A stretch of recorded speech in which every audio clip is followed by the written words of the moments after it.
La historia recuerda nombres con gloria o con miedo. Algunos caen en la penumbra, otros se elevan como símbolos. Y luego están aquellos como William Wallace, cuya muerte trasciende el límite del cuerpo, cuyo dolor fue cuidadosamente diseñado, no solo para castigar, sino para enseñar, no para silenciar, sino para advertir en la Inglaterra de Eduardo I. La justicia no era solo un acto legal, era una performance, un ritual, una liturgia sangrienta en la que el Estado reafirmaba su poder. Con cada golpe, con cada grito, con cada trozo de carne arrancado a sus enemigos. La ejecución de Wallace no fue un asesinato, ni siquiera una venganza. Fue una lección pública y es precisamente por eso que vale la pena volver a contarla durante siglos. Su nombre ha estado cubierto de capas de mito, romanticismo y patriotismo, pero detrás del estandarte agitado en batallas y del rostro endurecido por el tiempo, hay un hombre real, un hijo de la tierra, un cuerpo sometido, una garganta que gritó por aire mientras el verdugo lo abría con hierro ane.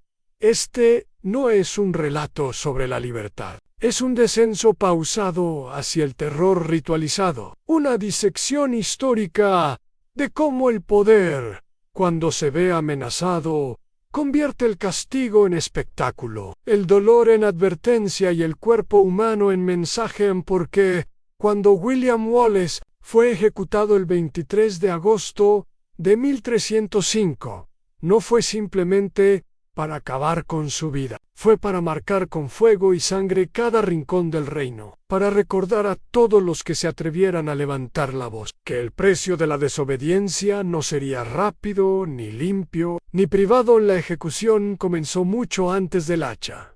Anne comenzó con su captura, su traslado encadenado por aldeas y ciudades, su exposición como botín ante una multitud hambrienta de temor. Wallace no fue llevado al cadalso, fue arrastrado, literalmente, como un animal sacrificial, desde la Torre de Londres hasta Smithfield. Su cuerpo fue arrastrado por caballos, con los pies atados, la piel raspada por el empedrado, bajo la mirada de comerciantes, niños, clérigos y nobles. Todo fue cuidadosamente planificado. Cada metro del recorrido tenía un objetivo: reducir al héroe a objeto am. Pero no terminó allí.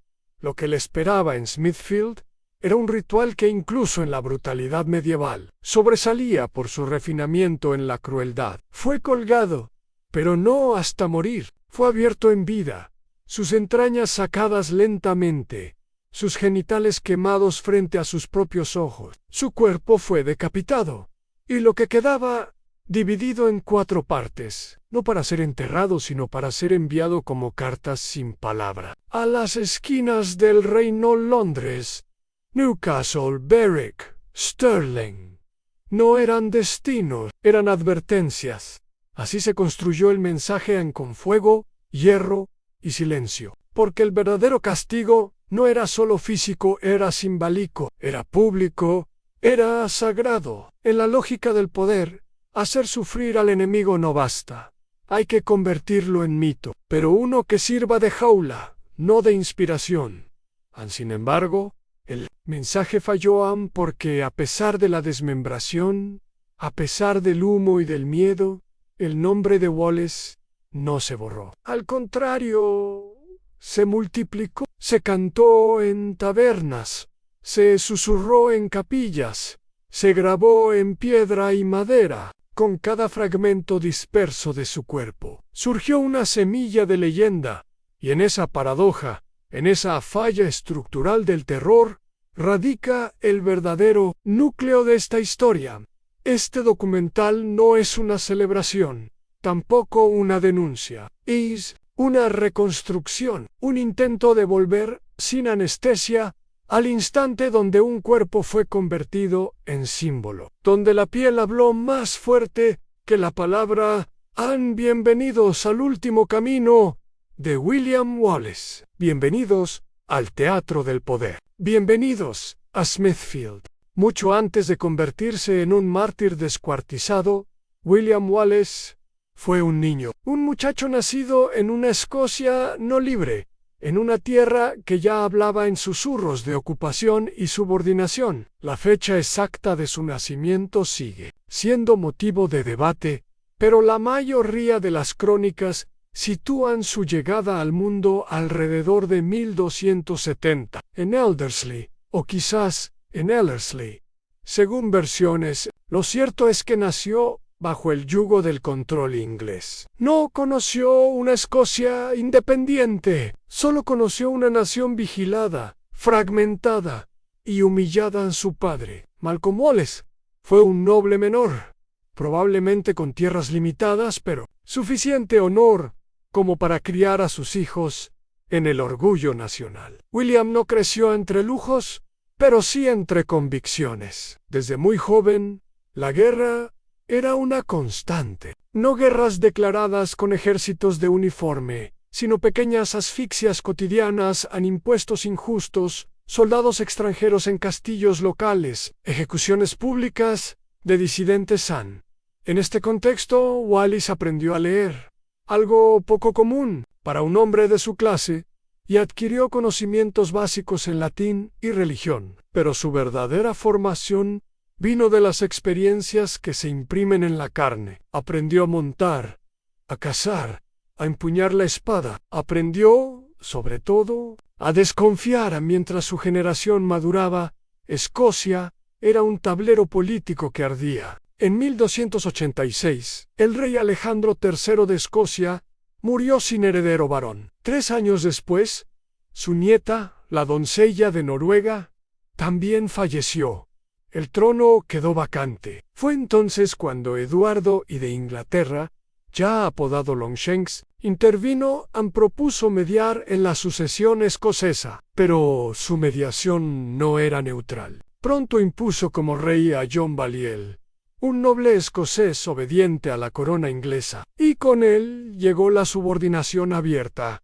A muchos escoceses se resignaron, otros negociaron su obediencia. Wallace, no Anne, el joven William, empezó a actuar. En la clandestinidad, Anne no lideraba ejércitos aún, pero reunía hombres, saboteaba posiciones, emboscaba a destacamentos ingleses. Su figura comenzó a crecer en las sombras. Lo llamaban forajido, pero entre el pueblo era otra cosa: esperanza. La leyenda cuenta que su impulso definitivo no vino de la política, sino de una tragedia personal. Su esposa, o prometida según versiones, llamada Marian Braithwaite, fue ejecutada por soldados ingleses tras negarse a entregar a Wallace. Aquello transformó la rabia en objetivo, la venganza en cruzada. El hombre en símbolo entonces vino Lanark. En una noche tensa, Wallace y sus seguidores atacaron la guarnición inglesa del sheriff William Heselrigg, el hombre que había asesinado a su esposa. Lo mataron, lo descuartizaron. El acto fue brutal, sí, pero también calculado. Era una respuesta en el mismo idioma en que se hablaba el poder. En la noticia se esparció como fuego en trigo seco. Wallace, ya sin posibilidad de retorno, se convirtió en el líder informal de una insurrección. Atraía no solo a hombres de armas, sino a campesinos, artesanos, jóvenes sin futuro. Escocia, por primera vez en años, tenía una figura con nombre y causa. El punto de inflexión fue Stirling.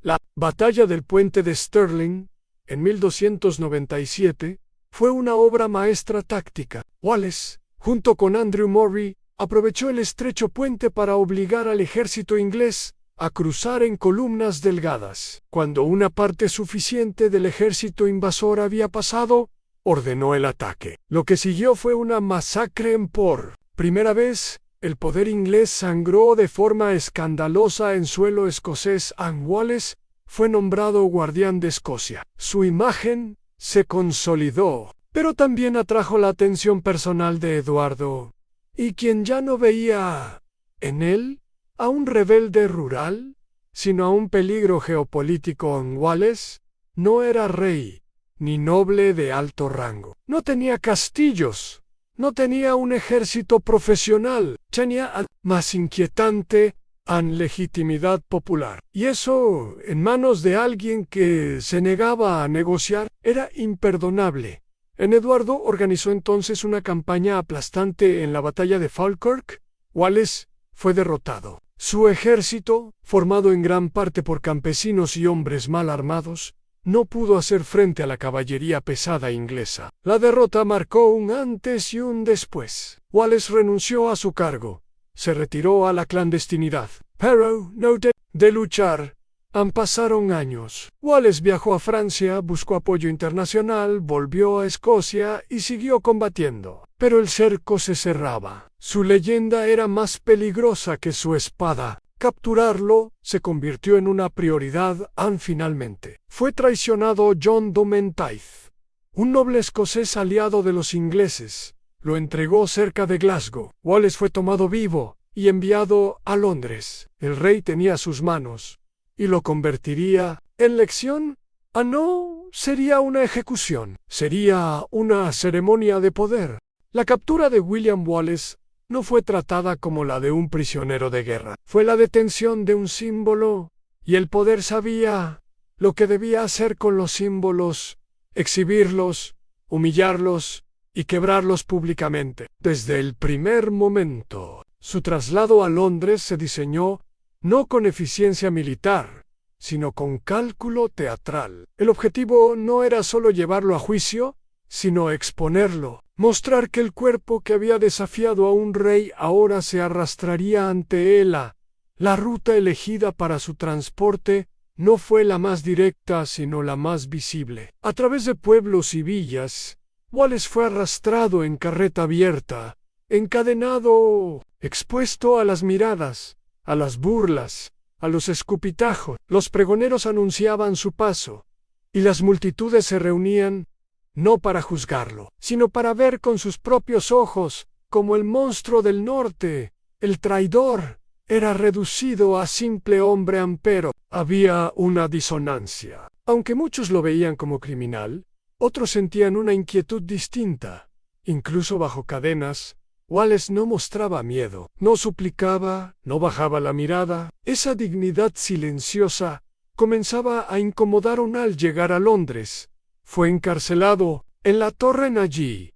Lejos del humo de las batallas, empezó la verdadera operación de aniquilación moral. Wallace no fue alojado como caballero, fue tratado como traidor común. Su celda estaba húmeda, oscura, sin protección contra el frío. No se le permitió contacto con defensores, ni con miembros de la iglesia escocesa. Todo el entorno estaba diseñado para descomponer su imagen, para desmontarlo antes del juicio. Mientras tanto, en los círculos de poder, se planificaba cada detalle de lo que sería su juicio público. No se trataba de justicia, sino de espectáculo. El rey Eduardo I quería más que una condena. Quería una advertencia viviente, y para eso debía arrastrarlo por la ciudad en el 23 de agosto de 1305. Antes del amanecer, los soldados entraron. Lo vistieron no con ropa formal, sino con una túnica de cuero, una piel de ciervo, como burla a su supuesta condición de hombre salvaje. Le colocaron una corona de espinas de hierro, no una casualidad. Era una alusión deliberada al castigo de Cristo. Para el Estado, Wallace no era un héroe, era un falso redentor. Afuera, la carreta lo esperaba, pero él no subiría. Fue atado por los tobillos y arrastrado por caballos a través de las calles empedradas de Londres. Desde la torre hasta Smithfield, el trayecto se extendía por más de 6 kilómetros. Durante ese recorrido, cada piedra del camino raspaba su piel. Habría heridas de llave a marcas. No se buscaba solo dolor físico, se buscaba la reducción total, que el pueblo viera cómo un hombre era vuelto carne y polvo.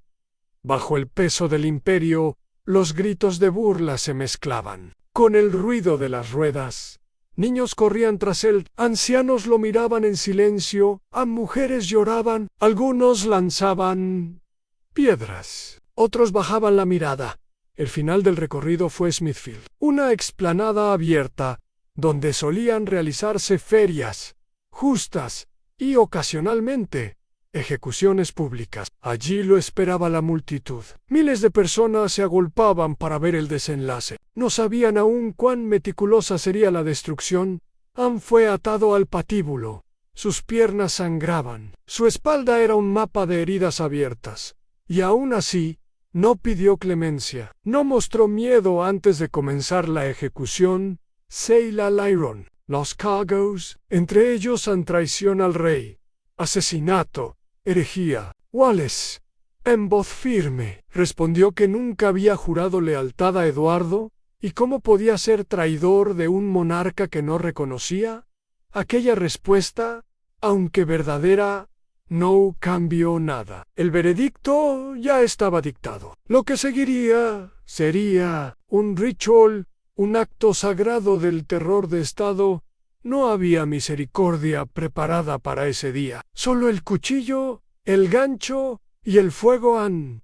Y lo peor, apenas la escena estaba lista. Smithfield, normalmente un espacio para ferias, ganado y transacciones, se había transformado esa mañana en un altar pagano de castigo. Una tarima de madera áspera dominaba el centro. El patíbulo no era un simple instrumento de ejecución, era el escenario donde el poder del rey debía ser encarnado. Visible, irreversible. William Wallace, aún atado y maltrecho tras haber sido arrastrado por las calles, fue izado por los brazos. Su cuerpo colgaba, los pies descalzos y heridos apenas tocando el suelo, la piel de su rostro curtida de sangre, seca y polvo.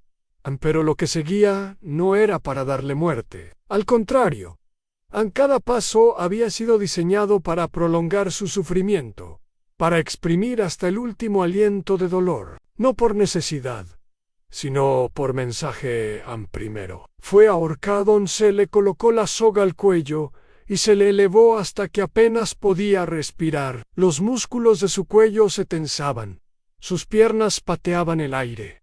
Pero antes de que muriera, lo bajaron. El objetivo no era la muerte, sino el limite, llevarlo al borde del desmayo y devolverlo a la conciencia. El aire regresando de golpe, los pulmones ardiendo. Ese momento fue capturado en los ojos de la multitud. Un cuerpo que no podía morir. Todavía luego vino el desollamiento con cuchillos afilados. El verdugo comenzó a cortar su abdomen, abriendo lentamente el vientre. No fue un corte limpio, fue un proceso, centímetro por centímetro. La sangre salía caliente, oscura, y cada gemido, cada espasmo, era parte de la coreografía. Wallace estaba despierto. Sentía la multitud, acostumbrada a ejecuciones, miraba con mezcla de morbo y horror. Algunos se santiguaban, otros gritaban insultos, pero todos sabían que aquello no era ejecución, era sacrificio. El siguiente paso fue aún más inhumano. Mientras sus órganos aún palpitaban, se extrajeron las entrañas. Los intestinos fueron retirados lentamente, enrollados sobre sí mismos, mientras el cuerpo de Wallace temblaba. Algunos cronistas indican que se le mostró su propio hígado, aún tibio, pero el momento más simbólico fue cuando sus genitales fueron cortados y arrojados al fuego ante sus ojos, en una humillación total. La aniquilación de su virilidad, de su legado. El mensaje no era solo físico, era psicológico, espiritual. No solo te destruimos, te borramos. Y sin embargo, Wallace no gritó como esperaban. Según relatos conservados, sus últimos gestos no fueron súplicas ni lamentos, sino oraciones. Algunos testigos afirmaron haberlo oído susurrar el nombre de Cristo. Otros dicen que su silencio fue más estruendoso que cualquier clamor. Su resistencia se convirtió, sin querer, en desafío final tras las torturas internas. Vino la decapitación. a la cabeza fue separada del cuerpo de un solo tajo. Pero incluso ese acto final fue instrumentalizado. La cabeza no fue enterrada, fue llevada, conservada con alquitrán y colocada sobre una pica en el puente de Londres, invisible en constante. Una advertencia de carne contra el pensamiento rebelde en el cuerpo. Ya inerte, no recibió entierro. Fue descuartizado. El torso fue cortado en 4 partes, cada extremidad separada, y cada fragmento enviado a un punto distinto del reino. Stirling, Berwick, Newcastle, Perth. Cada ciudad recibía su reliquia de advertencia, no para veneración, sino para temor. En estos trozos colgaban en puertas de castillo, en postes de entrada, como animales despellejados, el hedor, las moscas, el recuerdo vivo de que el poder no perdona, no olvida, y no negocia con insurrectos en la ejecución de William Wallace. Entonces, fue más que la eliminación de un hombre. Fue un mensaje tallado en fuego y hueso, un acto teatral, religioso en su violencia, meticulosamente planificado para convertir a una figura en lección, a un cuerpo en símbolo de lo que sucede cuando el orden es desafiado. Pero hay algo que el poder no supo prever, porque al convertir a Wallace en espectáculo, también lo convirtió en leyenda.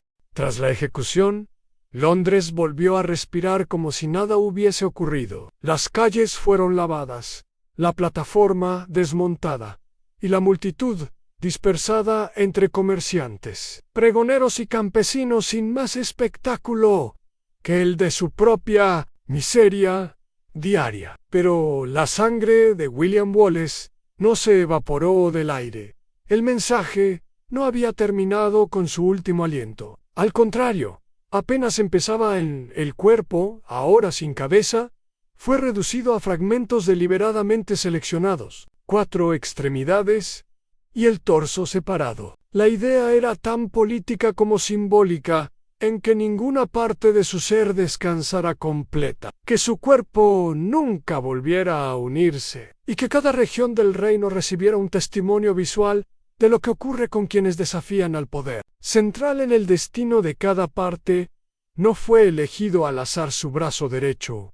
Fue enviado a Newcastle, una ciudad con fuerte presencia inglesa y punto clave de control sobre la frontera con Escocia. Allí fue colgado en la puerta sur del castillo. Según algunos cronistas locales, durante semanas el viento hizo oscilar el brazo como si aún señalara algo, un gesto silencioso que algunos escoceses interpretaron como símbolo de resistencia. El brazo izquierdo fue enviado a Berwick-upon-Tweed, la ciudad más disputada entre Escocia e Inglaterra, que cambiaba de manos con una frecuencia enfermiza. En Berwick se colocó la extremidad en la muralla norte, orientada hacia Escocia. Los habitantes sabían lo que significaba una advertencia directa. Un dedo apuntando al norte, una amenaza encarnada. La pierna derecha fue enviada a Perth, donde fue clavada en una estaca en las afueras del mercado central, Quentin Q. Durante los primeros días, niños jugaban a lanzar piedras a lo que quedaba del músculo seco, sin saber, o sabiendo demasiado bien, que aquel pedazo de carne alguna vez marchó contra ejércitos ingleses. La pierna izquierda fue llevada a Stirling, donde Wallace había conseguido su mayor victoria militar años atrás. El mensaje era personal. Allí donde había humillado al ejército de Eduardo, y ahora su carne colgaba expuesta a los cuervos. Era la forma más clara de declarar que su triunfo nunca sería permitido como legado. Su cabeza, como ya se dijo, fue colocada en el Puente Londres, embalsamada con alquitrán para resistir el tiempo. Día tras día, barqueros, comerciantes y nobles cruzaban por debajo de ella. La cabeza se convertía en punto de referencia geográfico antes de llegar a la cabeza del traidor, decían. Su mirada vacía, oscura, desprovista de párpados, vigilaba el paso de todos. No era un cadáver, era un emblema impuesto, En todo esto, desde la elección de las ciudades hasta la disposición de las partes, fue una estrategia estatal. No buscaba solo castigo, buscaba control narrativo. El cuerpo, en vez de ser enterrado, se convirtió en carta. Cada trozo era una advertencia enviada por mensajero real. El Estado escribía con piel, pero, irónicamente, la dispersión no produjo el efecto deseado, porque con cada fragmento también se dividió el dolor. Y en lugar de temor surgió memoria. La gente hablaba. En mercados y hogares, el relato del desmembramiento crecía, se transformaba. Lo que debía provocar obediencia, despertaba compasión. Lo que pretendía dar miedo, inflamaba orgullo. Sterling. Algunos decían que el viento nunca sonó igual desde que su pierna colgó allí. En Perth, campesinos comenzaron a dejar flores al pie de la estaca, como si lo no dicho necesitara gestos silenciosos. En Berwick, hubo quienes rezaban de noche frente a la muralla, no como súbditos, sino como hijos que sabían que su padre simbólico estaba vigilando desde la muerte, incluso en Londres. Con el paso de los meses, la cabeza de Wallace pasó de símbolo de poder a punto de incomodidad. Algunos decían que los cuervos no se posaban cerca, otros que la lluvia cambiaba su rumbo sobre el puente cuando rozaba el hierro de la pica. Supersticiones, quizás, o tal vez la conciencia de que lo que se pretendió como final era el inicio de algo más grande. El cuerpo de Wallace no fue multiplicado. Cada fragmento sembró su nombre en la tierra, no en piedra, ni en tinta. En piel moita, porque cuando el poder destroza a un símbolo y reparte sus partes al mundo, debe tener cuidado. Puede, esparciendo semillas. Eduardo y el martillo de los escoceses no era un hombre que dejara las cosas a medias. Su estrategia para eliminar a William Wallace había sido total en captura, humillación, ejecución prolongada, desmembramiento y dispersión pública. Cada acción había sido diseñada como una coreografía del terror, pero había algo que no calculó en la permanencia de una idea, porque Wallace murió, sí, su cuerpo fue pulverizado, su carne fue instrumentalizada, pero su presencia no desapareció. Y ese quizás fue el mayor error de Eduardo tras la ejecución. Lo esperable era el silencio, el temor en que los escoceses abandonaran la causa de libertad, que los nobles se alinearan, pero la historia no se detiene por decreto, ni por ejecuciones en los pueblos del norte, donde el invierno muerde más hondo y la memoria se guarda. Como brasas bajo la piel, comenzaron a circular historias. Algunas eran reales, otras ficciones necesarias. Se decía que Wallace no había muerto del todo, que su espíritu caminaba entre los páramos, que sus ojos, aunque arrancados, veían desde cada colina, que su voz seguía guiando a los vivos. En los monasterios, los monjes copiaban en secreto crónicas que contaban su vida, no como crimen, sino como cruzada, que lo narraban no como traidor, sino como mártir, que tomaban la narrativa oficial y la invertían con tinta firme, como quien escribe para los siglos por venir en las casas nobles. Incluso entre los que lo habían condenado en vida, comenzaba a crecer una incomodidad sorda. Muchos habían callado durante su juicio, habían permitido su ejecución, pero con el tiempo, el peso del silencio se convirtió en carga. Algunos lo mencionaban en voz baja, como si su nombre pudiera convocar consecuencias. Otros simplemente no lo olvidaron. Y entonces, poco a poco, su muerte dejó de ser final. Comenzó a ser semilla.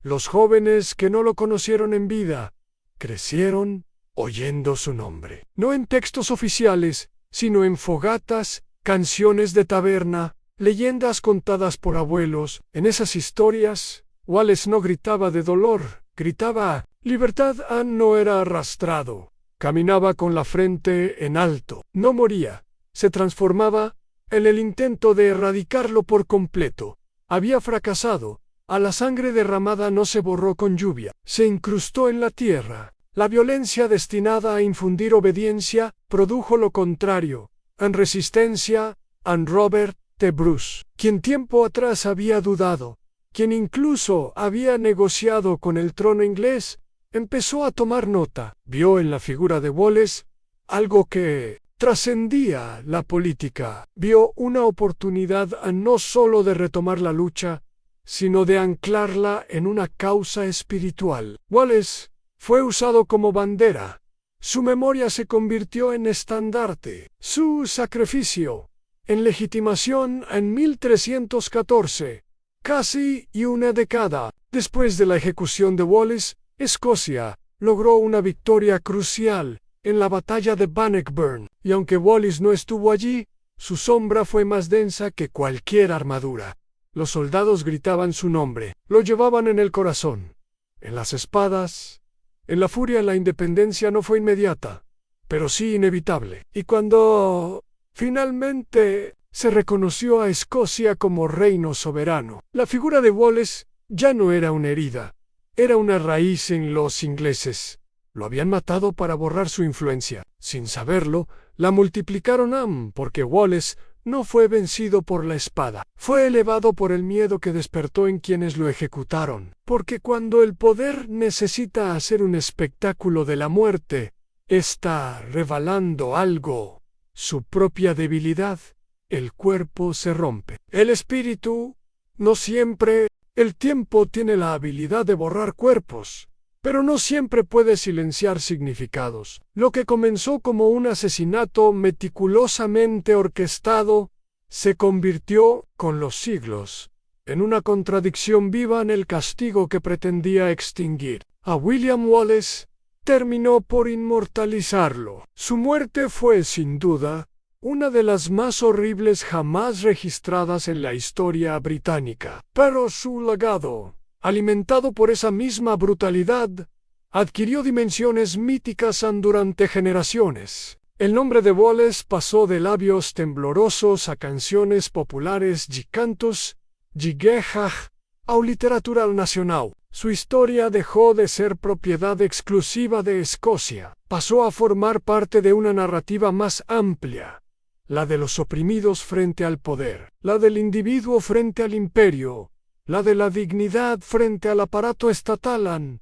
En el siglo XV, poetas como Blind Harry, autor de The Wallace, contribuyeron decisivamente a esa transformación. Su poema épico, aunque históricamente inexacto en muchos aspectos, fue leído, memorizado y recitado durante siglos. Presentaba a Wallace no solo como un patriota, sino como un guerrero casi sobrehumano, guiado por la justicia divina, infalible en el campo de batalla y martirizado por sus enemigos. Lo que la espada del verdugo no pudo cortar, lo tejió el verso del poeta. Y así, la figura de Wallace se elevó, ya no solo como símbolo de Escocia, sino como arquetipo. Era el rebelde, justo en el mártir secular, el rostro de una causa mayor que el mismo en tiempos de crisis. Su imagen resurgía cuando Escocia fue arrastrada a guerras religiosas. Se recordaba su sacrificio como símbolo de fidelidad a la tierra por encima de las coronas. Cuando los campesinos alzaban la voz frente a los impuestos, se evocaba su valentía. Durante el auge del nacionalismo escocés en los siglos XIX y XX, Wallace fue una constante. Sus estatuas se multiplicaron. Sus palabras fueron citadas en parlamentos. Su ejecución, redibujada en lienzos, novelas, vitrales de iglesias, la brutalidad que lo intentó borrar se volvió estética, pero incluso más allá de Escocia, el mito créteo. En el mundo moderno, donde los relatos se globalizan y la historia se dramatiza, Wallace adquirió otra forma. En el cine, su rostro fue encarnado por actores. Su grito final, "Freedom", aunque jamás documentado así en la realidad, se volvió emblema de millones. personas que nada sabían de Stirling, de Falkirk o de Smithfield. De pronto sentían que conocían su historia, y aquí entra la ironía mayoría en cuanto más se conoce el nombre de Wallis, menos se recuerda su verdadera muerte. Se habla de él como héroe, estratega, símbolo, pero se olvida que fue colgado, eviscerado, castrado y descuartizado, que fue reducido a ceniza y a partes, que lo colgaron por los tobillos y lo arrastraron por el barro, que los cuervos picotearon su cabeza embalsamada, que su sangre empapó la madera de un patíbulo construido no para justicia, sino para espectáculo, a la historia, en su necesidad de héroe. A veces suaviza sus bordes más afilados. Pero recordar a Wallace también implica recordar el sistema que lo mató, la maquinaria que decidió hacer de su cuerpo un mensaje, el estado que convirtió el dolor en ceremonia, porque su muerte no fue inevitable, fue decidida, diseñada, teatralizada, y en eso radica su verdadera tragedia, y su verdadero poder.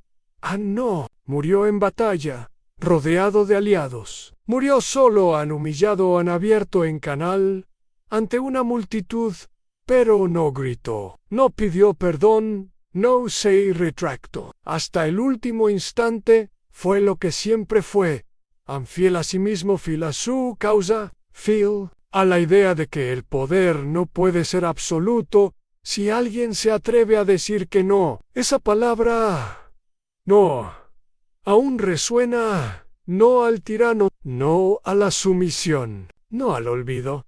Porque mientras alguien en cualquier rincón del mundo recuerde el nombre de William Wallace, no como leyenda, sino como carne desgarrada por el poder, su historia seguirá viva, no como mito decorativo, sino como advertencia y como promesa. La muerte intentó callarlo. La historia lo gritó más fuerte. El cuerpo de William Wallace ya no existe. No hay tumba, no hay cenizas, no hay restos para velar ni huesos para venerar. El Estado que lo destruyó se aseguró de que así fuera. Lo desmembraron con precisión quirúrgica, lo dispersaron con intención política, lo colgaron, lo quemaron, lo disolvieron en el aire y en la mirada de quienes presenciaron aquel espectáculo en Smithfield. Y sin embargo, lo vemos cada vez que una figura se alza frente a un poder injusto. Lo oímos cada vez que una multitud grita ¡libertad! Lo sentimos cada vez que una historia real se resiste a ser convertida en silencio, porque William Wallace no sobrevivió en su carne, sino en el fracaso de quienes intentaron borrarlo. Su ejecución no fue el cierre de un ciclo, sino la apertura de uno nuevo en Eduardo, y quiso dar un ejemplo y lo logró, pero no el que imaginó. En el espectáculo de su ejecución fue tan cruel, tan cuidadosamente orquestado, que el horror mismo se volvió inmortal. Ningún relato heroico sobre Wallace tiene tanto peso como el detalle frío de lo que le hicieron, porque allí, en ese teatro del suplicio, no solo murió un hombre, nació una advertencia sobre lo que el poder está dispuesto, y sobre lo que un cuerpo puede significar cuando se niega a rendirse anto. Y así, siglos después, seguimos hablando de él, no por sus victorias militares, no por sus títulos, no por sus alianzas, sino por su dignidad en la derrota, por su resistencia ante el castigo, por su negativa final a someterse. Esa es la historia que incomoda, esa es la historia que se oculta entre las líneas de los textos oficiales, la de un cuerpo convertido en mensaje, y de cómo ese mensaje fue, poco a poco, invertido por el pueblo, porque cuando el poder corta la carne, pero no el significado, fracasa. Cuando intenta imponer el miedo y siembra memoria, fracasa. Y cuando mata a un hombre creyendo que mata a una idea, fracasa de forma irremediable hoy, en las estatuas, en los libros, En los nombres de plazas y colegios, William Wallace vive como símbolo. Pero más allá de las representaciones idealizadas, de las versiones cinematográficas o literarias, lo que perdura de verdad es otra cosa, a la certeza de que su cuerpo, aunque destruido, fue el espejo donde una nación se reconoció en el mártir. Desmembrado no desapareció, se multiplicó, y esa multiplicación, en la palabra, en la memoria, en la resistencia, es, en última instancia, el triunfo más profundo que puede tener un ser humano frente al poder absoluto. William Wallace murió muchas veces en ese patíbulo, pero sigue naciendo cada vez que alguien se niega a arrodillarse.